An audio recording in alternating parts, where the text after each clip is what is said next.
नमस्कार मित्रांनो, आज आम्ही गावच्या देवीच्या दर्शनाला आलो आहोत. खूप दिवसांपासून मनात होतं की देवीचं दर्शन घ्यावं आणि आज शेवटी तो एक जुळून आला. देवीचं रूप बघून खरंच मनाला खूप प्रसन्न वाटलं. गावी आलो आणि देवीचे दर्शन घेतलं.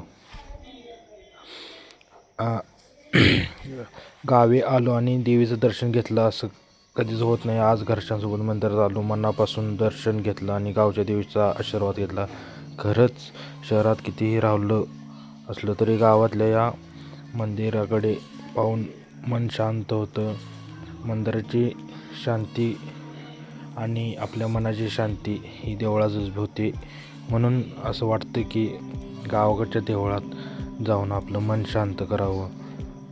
म्हणून सर्वांना अशा नवीन नवीन व्हिडिओचं दर्शन घडण्यासाठी, नवीन या चॅनेलसाठी आणि नवीन व्हिडिओ बघण्यासाठी असेच लाईक करा आणि आपल्या चॅनेलला सबस्क्राईब करायला विसरू नका. धन्यवाद.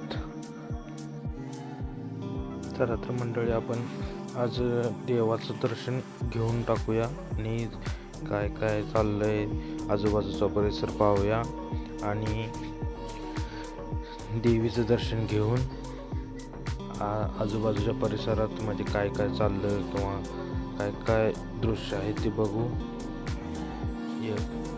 आज योगायोग असल्यामुळं, गावाकडं आल्यामुळं हे बघता येईल आणि मला पण बघता येईल आणि तुम्हाला बी बघता येईल, त्यासाठी मी हा व्हिडिओ केला आहे. तर तुम्ही आमच्या म्हणजे माझ्या बायकोच्या गावाचं हे सासरवडची नवसाला पावणाऱ्या देवीचं मंदिर आहे. या मंदिराचं नाव श्री महालक्ष्मी मंदिर, निष्णप पारदेवाडी या गावात, तालुका बदरगड, जिल्हा कोल्हापूर या गावी आहे. या गावामध्ये ही नवसाला पावणाऱ्या देवीचं मंदिर आहे.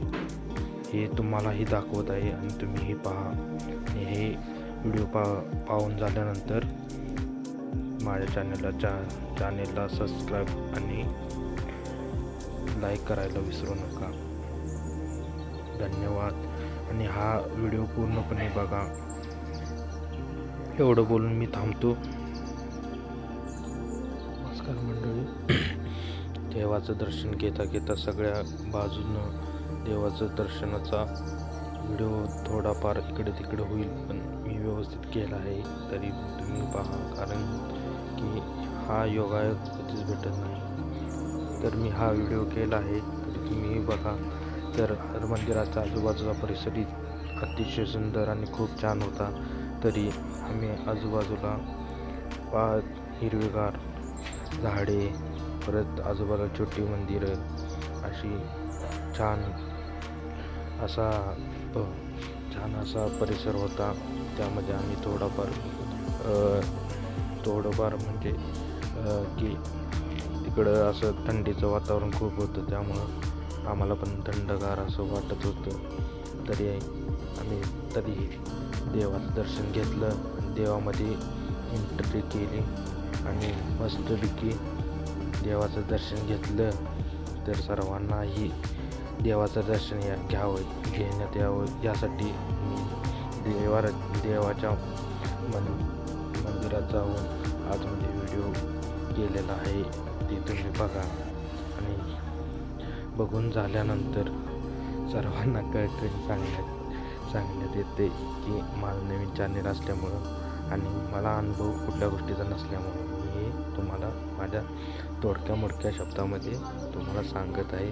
तरी माझ्या चॅनलला तुम्ही सबस्क्राईब करायला विसरू नका आणि अशाच नवीन व्हिडिओ पाहण्यासाठी मला सपोर्ट करा आणि फॉलो करा आणि सबस्क्राईब करा.